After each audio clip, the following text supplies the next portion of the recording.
Come on, kids. Security breach! Yay! I think I know where this is going. I don't, so no spoilers. Any bright ideas how to break out of here? Ideally, in a way that parodies classic movies that's fun for both kids and their parents. You might say there's a lot of fury on this road. Consider yourself unfriended, Pinky. You mean in real life or on Chatstagram? Both. Sad nerve. Giddy up! Time to raise the stakes! This year's going to be off the hook! I've got him! I've got him! I've got him! Drum solo! You can't do this to us! We have more episodes to star in. What a start to a season of TV, huh?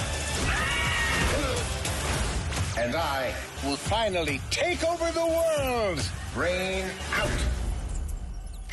All right, now how do I end the call? I can't find the... Wait. We're Animani, totally insane. Excessive spit cakey. Animaniacs.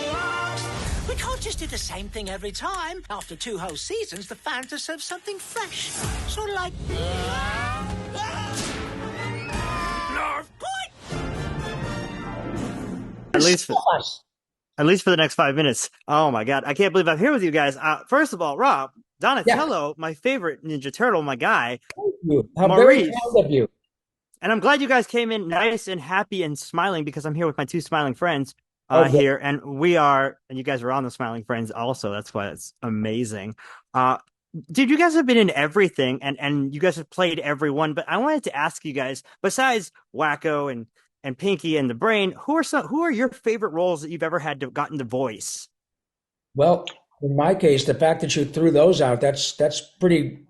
If I had to do those and that was it, that's remarkable. I've gotten to be Carl Weezer from Jimmy Neutron. I was Raphael before you were born, so I'm 50% of the Turtles. And Pinky the Brain and Yakko, it's just that alone is plenty. But Mighty Max and Biker Mice and The Tick with Maurice and oh God, Fairly Odd Parents. Oh my goodness, William, I've just been stupid lucky. Yeah, same here. I mean, it's an embarrassment of riches just to get to play a character as rich as the Brain and to work opposite my friend Rob Paulsen as in this wonderful relationship that these 2 characters have. It's classic comedy, the 2-man comedy, and so that's great. I got to play a version of Wacko in the OG series, The Great Wackarati, where I used my patented syntho belch to sing, classical music. Futurama, of course, how can you not say wonderful things about such a fantastic show? And it brought me 2 Emmys, and so I'm thrilled with Morbo the newscaster and Lord Ruler of the planet Omicron Percy I-8. You can hear how different those 2 voices are, right? Lieutenant Kif Croker, Calculon, the star of all my circuits. How about that? And we are getting new Futurama thanks to Hulu this summer.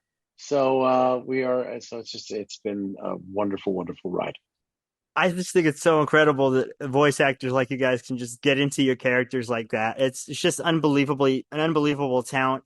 Can you talk about working with Tress and Jess again and working with these characters and how iconic they've become? Because the original Animaniacs aired in like 97, if I recall, 96, 97. And I was 10 years old then, and I remember it came on after Pokemon, and I was like, what is this craziness? And it was the most insane thing that I've ever seen. Can you talk about how these characters are going to transcend maybe for another 20 years? I think you almost, it's a rhetorical question. They have transcended generations. Every time Morris and I have the privilege and the pleasure to be at a Comic-Con or we do our Animaniacs in concert with our buddy Randy Rogel, who wrote most of the songs you grew up listening to. I'm telling you, William, the audience is not a bunch of 15-year-olds or 10-year-olds. It's a bunch of 40, 50, 60-year-olds with their grandkids and their children. And it's like when my mom and dad said, oh, let's watch the Flintstones. Or, God, I love Looney Tunes. My parents loved it just as much as I did. So I think you're right. We are in that realm, and if And nothing those else- shows, by the way, were written to an adult sensibility. Yep. The Flintstones was on in prime time. Huh? The Bugs Bunny cartoons were done as theatrical shorts prior. That would go on in front of these. Some of these films most of these films were made for adults. These were not made for kids, and that sensibility has been part of the original ethos of Animaniacs from the OG series, and of course this series that we're doing now, that season 3 is coming out on. It was always a show that was for adults that the kids could also watch, but it's very smart humor, and always has been. And hats off to the writers. We're just the interpreters, but our writers and our artists are brilliant and geniuses, and honored to be a part of it. Amen. I love that. Rob, Maurice, before I let you go, because I only have under a minute left, sadly, because I could talk to you guys all day. Why should people check out season 3 if they've never seen Animaniacs? And if you've never seen Animaniacs, what are you doing? Why should they check out season 3, even though your guys' relationship goes through big turmoil already in the first episode?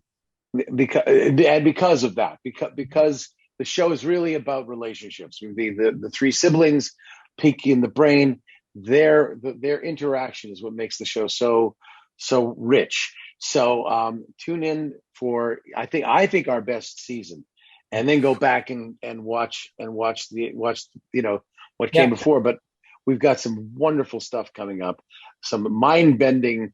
Our Groundhog Day kind of tip of the hat is a mind bender. You're gonna love it.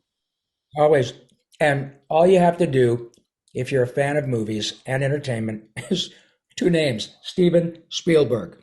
And if you're going to take a run at something and say, I've never seen this before, that alone shows you're going to look at something that's pretty fantastic.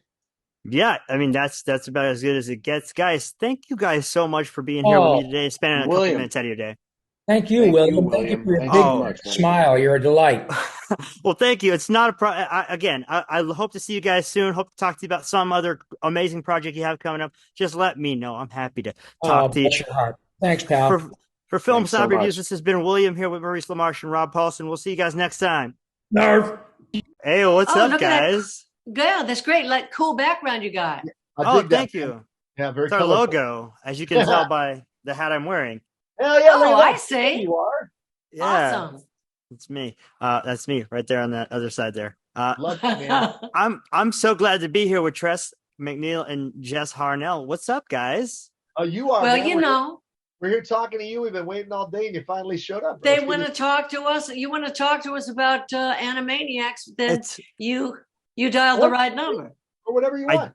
I did actually want to talk to you about this because this is a show that from my youth has been something in my life. I was literally 10 years old when the original one debuted, and it's really awesome to see it still relevant now. Right? Yeah. Yeah, and you turned out okay. Yeah, you worked out good. I'm only a slight miscreant. That's correct. Right. and I have Wacko Yakko and Dot to thank for that. Honestly, guys, you guys have had such a ridiculously amazing career. What is it like working with each other on more than just on all these projects that you guys work on, including the Animaniacs? Because you guys have a lot of overlap. Well, it sure beats lifting things. I'll tell you that much. Oh my God, I am grateful every single day for the work that I do and the career that I've made for myself and for the people who have come into my life because of because of voiceover. It's the best. It's great. It's just a huge blessing, man. And what's really great is you can kind of akin it to music. It's like, 'cause my background is being a singer, and sometimes you show up to jam sessions and you'd be like, well, I love that guitar player and I love that drummer. This is going to be fun. Well, every time I walk into a session, obviously with Animaniacs, I'm expecting the best because I know how good the folks are there. But when I walk into a session for Disney or anybody else and Tress is sitting there, immediately I'm like, this is going to be fun. This will be a good time. So we're just always happy to see each other. And we've stayed friends since the first day we recorded the first episode, whether we were doing Animaniacs or not. And that ain't going to change, folks. I love that because it's pretty clear that you guys have a ridiculously good chemistry. And I got to tell you, Jess, I also have a music background. I was in a band for like 5 years. So cool, man. I'm right there with you. You got the good hair, bro. You had to be in a band. I'm giving you a run for your money here, Jess. That's the thing. You are, man. Don't make me look bad. Okay. I mean, it's going to be. I mean, you're an all-time great at the voice acting game. It's going to be very difficult to make you look bad. Tress, Jess, your characters are so interesting. Jess, I think I heard something about you basing Wacko on a little bit on Ringo Starr. Is that right? He's basically an amalgam of all the Beatles. The first time the Ringo thing got popular, but the truth of the matter is that I started doing him. It was, it's sort of like John, and John was very much in his nose. But then when I realized that he was very small, I pitched his voice up and made him littler, and that became Wacko. So he's got more John DNA, but basically he is a baby Beatle, and I'm proud of that. I love it, and I love the sass that you bring to Doc. Because Ringo is the lowest. Ringo's down there at the bottom talking like this, so that will never works really. Peace and love, yeah. I love that. I'm going to ask you guys. First of all, Tress, I love the sass that you bring to Dot. That's right. That's right. It's a necessary part of our world. Can't let these guys get away with everything. Never having to deal with Jess and Rob every day would probably have to do that. Yes, absolutely. I wanted to ask you guys, because you guys have such iconic roles. Tress, you've been in everything. I mean, you're the voice of Daisy Duck. Jess, you've been in everything. You are Crash Bandicoot and Ironhide. Who's your favorite role outside of obviously Wacko and Dot, because those have got to be probably your most iconic roles. Who are your favorite roles? Tress? Well, I love doing my characters in Futurama. I love the voice of Mom in Futurama.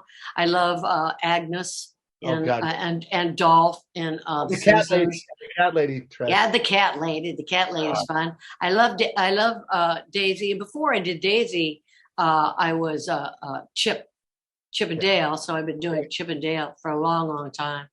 And I would say that Agnes Skinner from The Simpsons is about the funnest, because she's the other side of the spectrum from Dot. Dot's cute and sassy, but she'll turn into Agnes Skinner one day. For me, man, she keeps it real. Every character that I get to do, William, is a gift and a blessing, and I take them that way. And there's so many that mean a lot to me because they've meant a lot to other people. But I think if you ask me to name one, believe it or not, I love the fact that I have been the narrator of America's Funniest Videos for like 28 years now, because that's a show that the whole family, the grandpa can watch it with their kid, can watch it with their kid, and everybody laughs. And, I'm all about positive energy and putting something good out there. So that show epitomizes it for me. And it's been a real blessing to do that. That's the beauty of Jess. He's a positive, upbeat person, and always a joy to be around. Thanks, I love that. I love anybody with a PMA, a positive mental attitude. It's been a pleasure, guys. That's my time. I got to go. Tress MacNeille, Jess Harnell, Animaniacs. This is amazing. We'll see you guys. See you, buddy. Thank Take you, care, William. Bye-bye. See you later. Later, man. Thanks, William.